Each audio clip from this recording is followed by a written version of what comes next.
Hello everyone, and welcome to a fascinating journey where science and spirituality intersect. Our exploration today takes us through the intriguing landscape where consciousness, quantum physics, and the grand design of the universe intertwine. We'll start by examining Dr. Masaru Emoto's compelling water crystal experiments, which suggest that our thoughts and emotions can impact physical matter.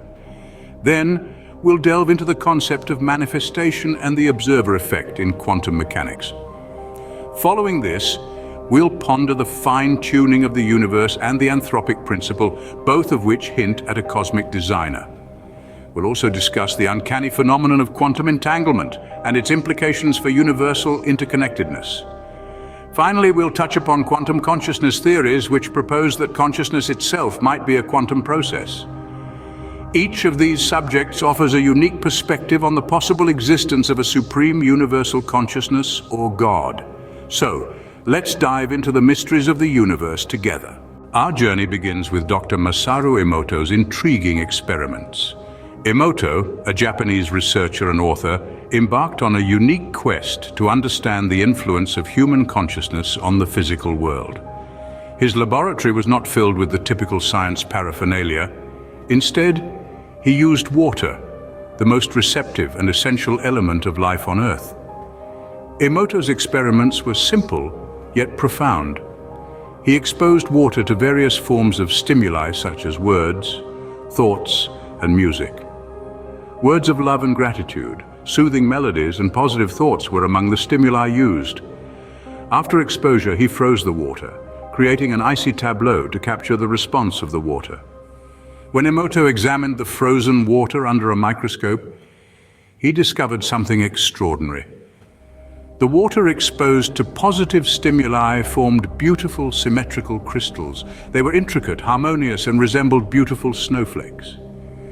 On the contrary, the water exposed to negative stimuli, harsh words, dissonant music, and negative thoughts, failed to form these captivating structures. Instead, it formed irregular, asymmetrical patterns. This groundbreaking experiment gave a whole new perspective to the power of thought and intention. While the scientific community has its reservations and criticisms, Emoto's water crystal experiment has sparked a global conversation. It challenges us to think beyond the traditional confines of science and explore the possibility that human consciousness could potentially influence physical matter. In essence, Emoto's work suggests that our thoughts, our words, our music, our consciousness can shape the world around us in tangible ways. And if water, the source of life, can respond to our thoughts and emotions, what does this mean for us and the world we inhabit? These experiments suggest that our thoughts and emotions could have a tangible impact on the world around us. Indeed, we may be more interconnected with our environment than we ever imagined, sparking a sense of wonder and curiosity about the power of human consciousness. Building on Emoto's findings, consider the concept of manifestation.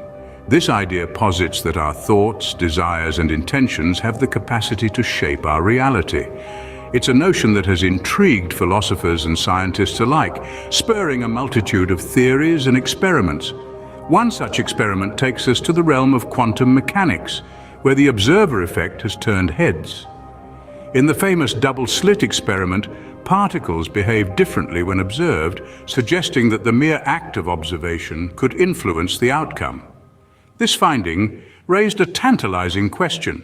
Could our conscious intentions similarly impact the physical world?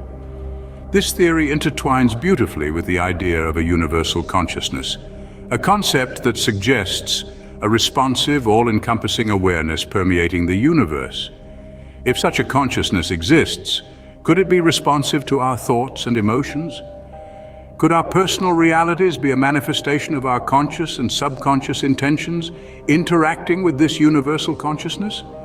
These are profound and complex questions, but they offer a fascinating perspective on the nature of our universe. They challenge us to reconsider our understanding of consciousness, intention, and reality itself. They prompt us to ponder the power of our thoughts and the potential of our intentions. So as we delve deeper into the mysteries of the universe, we ask, could our conscious intentions truly have the power to manifest physical changes in the world? Next, let's contemplate the universe's fine-tuning. This concept is truly fascinating, especially when we consider the precise constants necessary for life as we know it. Imagine tuning a radio. You need to hit the exact frequency to get a clear signal. Now think about the universe. There are countless physical constants like the strength of gravity, the speed of light, and the charge of an electron that are tuned just right to allow life. These constants are so precisely set that if they were even slightly different, life could not exist. This raises a compelling question. Is this precision a mere coincidence, or does it indicate something more? Some argue that the fine-tuning of the universe is evidence of a designer or supreme intelligence. They contend that the universe's delicate balance is too perfect, too intricate to have occurred by chance. Others suggest that an infinite number of universes may exist, each with different constants. In this multiverse theory, our universe just happens to have the right conditions for life. But what if it's more than chance? What if the universe is not just a random collection of particles, but a carefully calibrated masterpiece? Could this meticulous calibration suggest the presence of a designer or a supreme intelligence? This is the question that the fine-tuning of the universe compels us to ask. Related to fine-tuning, we find the anthropic principle. This principle is a philosophical consideration that observations of the universe must be compatible with the conscious life that observes it. In simpler terms, the universe has to be the way it is, or we wouldn't be here to observe it. It's a little like saying that your front door must be large enough to walk through, or you wouldn't be able to enter your house. The anthropic principle has two primary versions: the weak and the strong. The weak anthropic principle merely states that in a universe that is large or infinite, the conditions necessary for life will only occur in certain regions that are limited in space and time. We, conscious beings, necessarily find ourselves in one of these life-permitting areas. On the other hand, the strong anthropic principle suggests that the universe must bring forth life at some point in its history. It's as if the cosmos was somehow compelled to produce conscious beings like us. This principle has led some to speculate on the presence of a deliberate cosmic designer.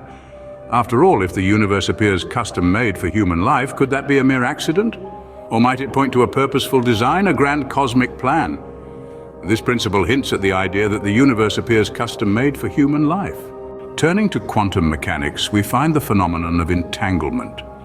Quantum entanglement is a unique occurrence that defies our everyday logic. It's where two or more particles become inexorably linked, and the state of one instantly influences the state of the other, no matter how far apart they are.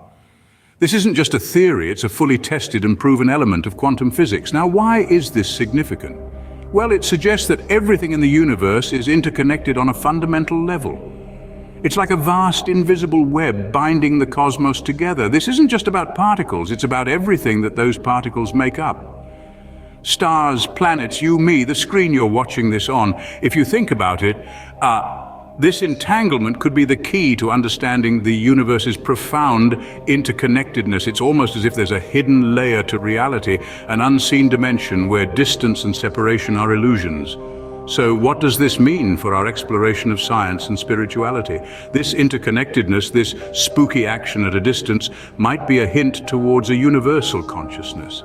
It's as if the universe is a single unified entity rather than a collection of separate parts. This spooky action at a distance hints at an underlying layer of interconnectedness in the universe. Lastly, let's explore theories of quantum consciousness.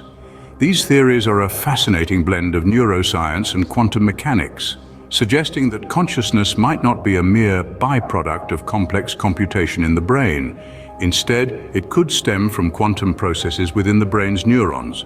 This theory, originally proposed by physicist Roger Penrose and anesthesiologist Stuart Hameroff, suggests that our minds are deeply connected to the fabric of the universe on a quantum level. If consciousness is indeed a quantum process, this could have profound implications. It might mean that all consciousness is fundamentally linked on a quantum level, irrespective of distance or difference. This idea, while still theoretical, could point to a universal consciousness, a collective mind interconnected through the strange and wonderful world of quantum mechanics. So could all consciousness be fundamentally linked, pointing to a universal consciousness? That concludes part 1 of our journey into finding God in science. But there's so much more to explore. In the next part, we'll delve deeper into the mysteries of quantum mechanics, explore the concept of a multiverse, and discuss theories of cosmic consciousness. We'll examine the possibility of other dimensions and the idea that consciousness could extend beyond our universe. We'll also explore the spiritual implications of these theories. Could they provide a scientific basis for belief in a higher power or even a form of reincarnation? Could the universe be conscious, and if so, what does that mean for us as conscious beings? We'll also consider the ethical implications of these ideas. If all consciousness is interconnected, what does that mean for how we should treat each other and the world around us? And finally, we'll explore how these ideas could impact our understanding of reality itself. Could they change how we view life, death, and the nature of existence? If you enjoyed this video, please like, comment, and subscribe to our channel for more fascinating insights into science and spirituality. Stay curious and keep exploring the mysteries of the universe with us.